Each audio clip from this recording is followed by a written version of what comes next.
குறைஞ்சது 150 சீட்டில் போட்டியிடுவது என்று அதிமுக தலைமை முடிவெடுத்திருக்கிறது. 160 அவர்களது இலக்கு.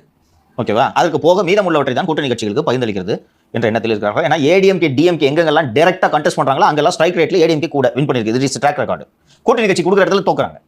ஸோ அதிக இடங்களில் போட்டியிட வேண்டும் என்ற முடிவை தலைமை எடுத்திருக்குது. ஸோ 117 நாங்கள் கிராஸ் பண்ணிட்டோம். 117 கிராஸ் பண்ணிட்டா where is the question of கோalition கவர்மெண்ட்? நீங்க ஆதரவு கொடுத்தாலும் கொடுக்காட்டாலும் நாங்க தான். இன்னொன்னு மாலதி குறிப்பிட்ட மேட்டருக்கு இப்போ வரேன். நீங்க சரியாக குறிப்பிட்டது போல பாரதிய ஜனதா கட்சியின் இலக்கு 29, 19 19 24 கீழே, 24 விட 29 கீழே போகும். அப்படி போகக்கூடாது. 19 24 கீழே போனதுக்கு 39 சீட்டையும் தமிழ்நாட்டில் இழந்தது ஒரு முக்கிய காரணம். ஸோ 29 இது மாதிரி 39-0 என்ற நிலை ஏற்படக்கூடாது.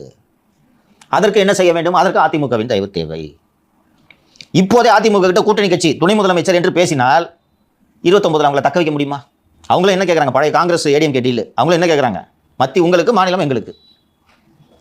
இப்போ அந்த கட்சியில் ராஜ்யத்தின மாநிலங்களை உறுப்பினராக்கி அவரை மத்திய அமைச்சர் ஆக்குறது எடப்பாடி தனக்குத்தானே தலையில் சொல்லிக் கொள்ளும் கொள்ளிக்கட்டை இல்லையா? அதை அவர் விரும்புவார? இங்கே நான் சிஎம்மாக இருக்கணும். இன்னொன்று, எனி லீடர் மத்தியில் ஒரு பவர் சென்டரை வளர்க்குறத அனுமதிப்பாங்களா?